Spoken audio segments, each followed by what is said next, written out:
ఏ course నేర్చుకోవాలో తెలియట్లేదా? అయితే ఇనుమాటిక్ square guidance ని follow అవ్వండి. ఇది ఇల్లా సత్రమా? అబ్బా నువ్వు ఉండవయ్యా, నేను చెప్తున్నాను కదా. వంటింట్లో ఏమేం చేయాలో ఎంతెంత చేయాలో తెలియక అందరూ ఖాళీగా కూర్చున్నారు. 2 రోజుల నుంచి చిన్న పళ్ళకు రావట్లేదంటగా. వెంటనే డ్రైవర్ పంపించి చిన్న పిలిపించండి. 2 రోజులుగా నువ్వు ఎక్కడికి వెళ్ళావు? సముద్రం ఎలా ఉంటుందో చూద్దామని వైజాగ్ వెళ్ళానండి. వెళ్ళా సముద్రంలో గోవిందయ్య అయ్యా ఈ లెక్క చూసి పంపించి. నీకు లెక్క చూసి కదా డబ్బులు ఇవ్వాలి. మరి ముందే అయ్యా అయ్యా అయ్యా అంటూ ముష్టోళ్ళగా చేయి చెప్తావిట్రా. నువ్వు ఎప్పుడు వచ్చావు, నీకు ఎంత ఇవ్వాలి చెప్పు. గుమ్మస్తా మీరా నేనండి. మీకు లెక్కలు తెలియకపోతే వెళ్ళి చిన్నయ్య గారిని అడగండి. ఏంట్రా డబ్బా ఇస్తున్నావా? నన్ను ఉద్యోగం అనేది వెళ్ళిపోమన్నారు కదా. అంటే ఏడుస్తావిట్రా. ఎక్కడికి వెళ్ళాలో ఎలా బతకాలో తెలియక ఏడుస్తుంటా. సరే సరే సరే ఏడో ఒక. ఇప్పుడు మా ఇల్లు చూసుకోవడానికి ఎవరు లేరురా. నా కూతురు కూడా ఇక్కడే పని చేస్తుంది. మరి నువ్వు మా ఇల్లు జాగ్రత్తగా చూసుకుంటావా? అలాగేనండి. ఈ ఉద్యోగం పర్మనెంట్ కదండి? అది నీ నరకం మీద ఆధారపడి ఉంటుంది. అంతే కదా. తప్పకండి. ఎలా ఉంది? నరాలు తగినట్టు నడుస్తున్నావు. బాలేదా? ఇంకోటి నడుస్తాను.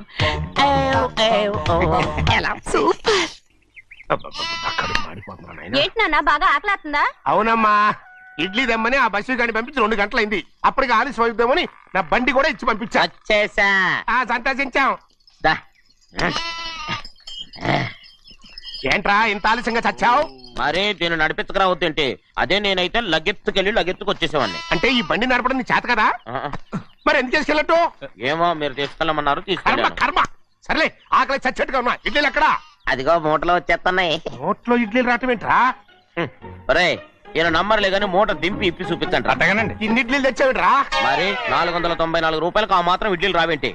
494 రూపాయలకి ఇడ్లీలా? మరి అదే చెప్పడమేమో చెప్పేస్తారు, ఆ తర్వాత మర్చిపోతారు. మరి నాగమణి. నాగమణి ఏంటండి? ఏంటంట? అప్పుడు మీ నాన్న నాతో ఏం చెప్పాడు? ఉండండి ఆలోచించుకుని చెప్తాను.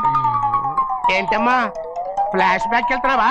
అవును. బాబా ఆకలి వేస్తుందిరా. ఆ రామస్వామి హోటల్కి వెళ్ళి కాస్త తెచ్చిపెట్టు. నాకు కూడా ఆకలి ఎత్తుందండి. నువ్వేదైనా తిని నాకు మాత్రం ఒట్టి ఇడ్లీ పడరా. ఇదిగో ఈ నోటు ఎంతో తెలుసా?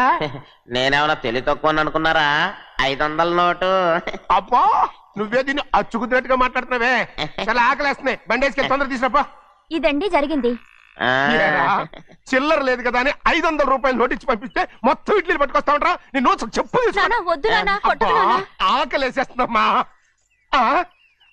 చట్నీ సాంబార్ ఇదిరా. ఇచ్చాడండి. ఇది నేనే వద్దన్నానండి. ఎందుకని? మరి అదే మళ్ళీ మర్చిపోయారు. నాగమణి మీ నాన్న నాతో ఏం చెప్పాడు? అయ్యో అయ్యో చట్నీ సాంబార్లని ఎన్నిసార్లు ఫ్లాష్ బ్యాక్ వెళ్తారా? నువ్వేదైనా తిని నాకు మాత్రం ఉట్టి ఇడ్లీ పడరా. ఇదిగో ఆయనకు అర్థమయ్యట్టు మళ్ళీ చెప్పు. నాకు మాత్రం ఒట్టి ఇడ్లీ పడరా. అయ్యో నువ్వు నాకు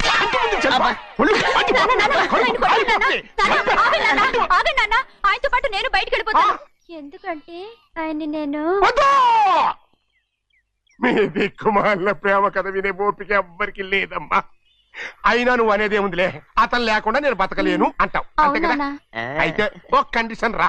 ఏంటి? నువ్వు చాలా తెలియగలవాడవని ఈ ప్రపంచానికి, నీ ముఖానికి ప్రపంచం దాకా ఎందుకు గానీ ఈ ఊళ్ళో నిరూపించుకో. నా కూతురు నీకు ఇచ్చి పెళ్లి చేస్తా. వాకే వెరీ వీచి. అయితే నువ్వు ఇంటి బయటికి వెళ్ళరా. బయటకెళ్ళరా. ఏమైందిరా అంతరాట పరిగెత్తున్నారు? ఉండవా ఏమయ్యా? ఏంటి అంతరాట పరిగెత్తున్నారు? నువ్వు నాకు అగనిస్ట్ పార్టీ. నేను నీకు చచ్చినా చెప్పకూడదు. అయినా వయసులో పెద్దవాడు అడుగుతున్నావు కాబట్టి చెప్తున్నాను. మన బసోడు లేడు పండుతున్నాడంట. అగా బసోడు ఏంటి? కొండ ఎత్తడం ఏంటి?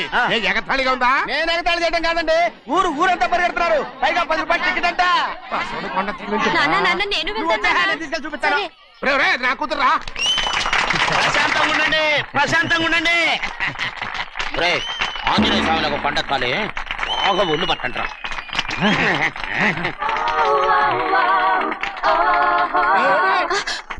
ఆడ కొండనెత్తపోతే నిన్నెత్తిపోతాడు. ఊరుకోండి కుమస్తా గారు, ఆడికి ఆ కొండనెత్తడం ఈజీ, దీన్ని కష్టం. వయసులో ఉన్న ఆడపిల్లని చూస్తే చాలు తలనేరిసినోడికి కూడా జోకులు వస్తాయి.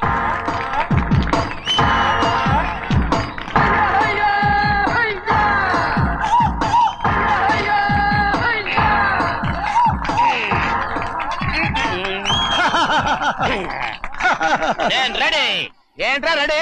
కొండనెత్తు. ఓ 50 మందిని పిలవండి. ఎందుకు? ఆ కొండను తెచ్చి నా చేతుల మీద పెట్టడానికి. అప్పటి నుంచి నేను చెబుతూనే ఉన్నా ఇది ఫిట్టింగ్ ఏదో పెడతాడు అని. ఒక్కడనా నా మాటనారా?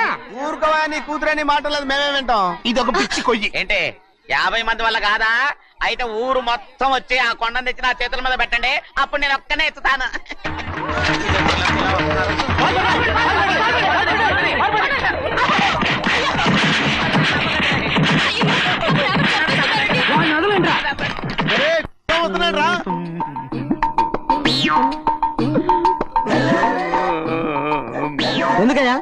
ఎందుకయ్యా అమాయకుని పట్టుకుని అందరూ చిత్త కొడుతున్నారు? అమాయకుడా వీడా? అవును. స్వామి స్వామి మా వారిని రక్షించినందుకు చాలా థ్యాంక్స్ అండి. ఇలారా ఏ స్కూల్లో చదువుతున్నారా? Co-education. అదే కరెక్ట్. Correct correct correct. ఇటు ఇటు ఇప్పుడు మాట్లాడు. నీ కూతుర్ని ఇతనికి ఇచ్చి చెయ్యాలి అంటే ఇతను తెలివైన వాడని నిరూపించుకోమన్నారుగా. అవును. ఇప్పుడు నేను చెప్తున్నాను, ఇక్కడున్న మీ అందరికంటే ఇతనే తెలివైన. ఎలాగా? ఆంజనేయుడు తప్ప ఆ కొండను ఎవరైనా ఎత్తగలరా? ఆహా. చేయలేని దాన్ని చేయగలనని చెప్పి మీ అందరిని నమ్మించి ఇక్కడ తీసుకొచ్చాడే, ఇతను తెలివైనడు కదంటారా? ఇది తీవ్రంగా ఆలోచించవలసిన విషయం. కరెక్ట్. ఒక తెలివైన వాడే ఎదుటి వాళ్ళని తెలివి తక్కువ వాళ్ళని చేయగలడు. He is very bright. ఇప్పుడైనా ఒప్పుకుంటారా? ఒప్పుకున్నట్టే గుండె మీద చేసుకున్నాడు కనుక. స్వామీజీ స్వామీజీ చెప్పు. మీ ఆశీర్వాదం ఉంటే వచ్చే వారం నేను నీళ్ల మీద నడుస్తాను, ఆపై వచ్చే వారం భూమి మీద ఈదుతాను. అలాగా? ఏది నీళ్ళల్లో నడు చూద్దాం. ఇక్కడ నీళ్లు లేవే. నువ్వు నీళ్ళలో నడుస్తావో నేల మీద ఎత్తావో నాకు అనవసరం. నా కూతురుతో నువ్వు సరిగ్గా నడుచుకుంటావా లేదా? స్వామీజీ చెప్తే నడుచుకుంటాను. స్వామిలాగా మాత్రం నడవకు. ఈ జన్మలో చస్తే నీకు పెళ్ళి అవుతుంది. దా, దా. చేతులు కలపచ్చుగా. భజన వాయించండి. వెళ్ళొస్తాను. స్వామీజీ స్వామీజీ స్వామీజీ ఏంట్రా? అది నా పెళ్ళం చెయ్యి. ఓ సారీ, నా చేతి కర్ర అనుకున్నాను. ఆహా, స్వామీజీ అంటే వీడు కర్రను వదిలేసి కన్నీ నెత్తికెళ్తున్నాడు. రండి. అయ్యయ్యో నా కాళ్ళు చేతులు ఆటం లేదే. మీరెందుకు వచ్చారయ్య గారు? కబురు పెడితే నేనే వచ్చేదాన్నిగా. కూర్చోండి అయ్యా, కూర్చోండి. చిన్నయ్య టౌన్కి వెళ్ళాడు, ఏదో కొట్లో పని చేస్తున్నాడు. దాన్ని ఎవడు మర్చగలడు? నేనేం వాడిని చూడటానికి రాలేదు, నిన్ను చూడటానికి వచ్చాను. అవును, వారం వారం డబ్బుల కోసం వచ్చేదానివి 2 వారాలుగా ఎందుకు రాలేదు? అయినా నా బాధ్యత నేను చెయ్యాలిగా. ఇదిగో తీసుకో. డబ్బొద్దండి. నీ మనవడిని నేను ఇంట్లోంచి తరిమేశాను వద్దంటున్నావా? ఇది నీ మనవడి కోసం కాదు, నీ కొడుకు కోసం నేను చెయ్యాల్సిన బాధ్యత. ఆనాడు ఊరంతా నా బిడ్డ తప్పు చేశాడన్నా, మీ మనసుకి మాత్రం తప్పు చేశాడనిపించలేదు. ఈ రోజు నా మనవడు కూడా ఏ తప్పు చేయలేదు. ఆ విషయం మీరు తెలుసుకుని వాణ్ణి ఏ రోజు పనిలోకి రమ్మంటారో ఆ రోజే డబ్బు తీసుకుంటాను. నీ మనవడు చేసింది నేను కళ్ళారా చూశాను. దాని గురించి మాట్లాడాలంటే నాకే అసహ్యంగా ఉంది. డబ్బు తీసుకుంటావా లేదా? వద్దు బాబు. ఈ రోషమైన నాలో నేను చూస్తాను.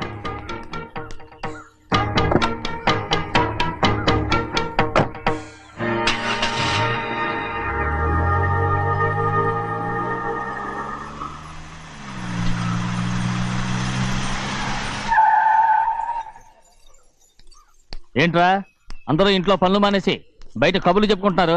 పెద్దమ్మాయి గారు అల్లుడు గారు మన ఇంటికి వచ్చారండి. వాళ్ళతో పాటు బంధువులు కూడా తీసుకొచ్చారండి, అందుకే మేమేం అనలేకపోయామండి.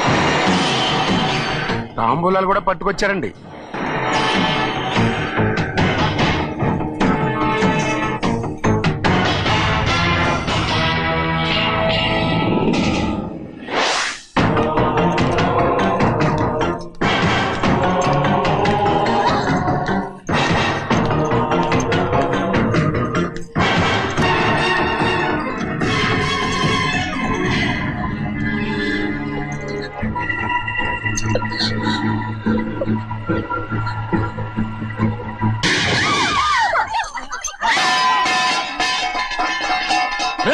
అయ్యా 15 ఏళ్ళైంది బంధాలు తెగిపోయి.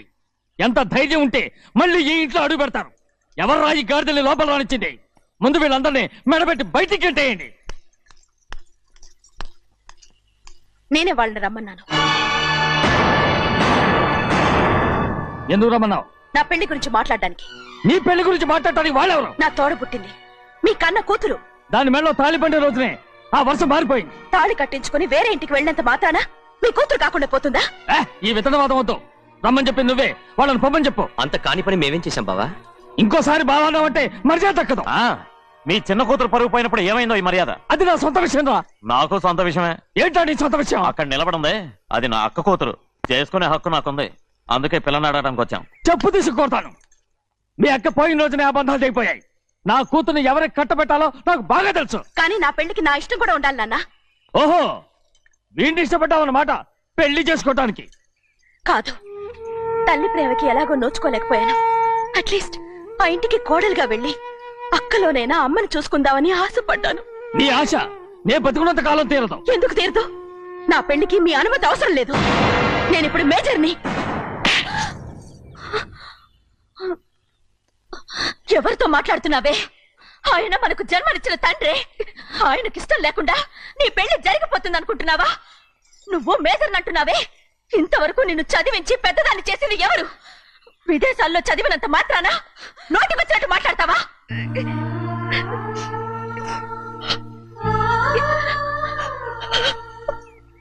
నన్ను క్షమించండి నాన్న.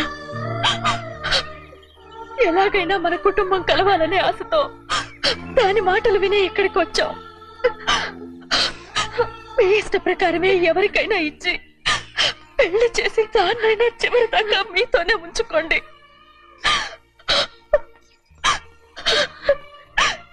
వెళ్ళొస్తానన్నా. ఎందుకు వదినా వెళ్ళొస్తామని చెప్తున్నావు? ఈ జన్మలో ఇక్కడికి రాలేమని తెలిపోయింది కదా, వెళ్తామని చెప్పు.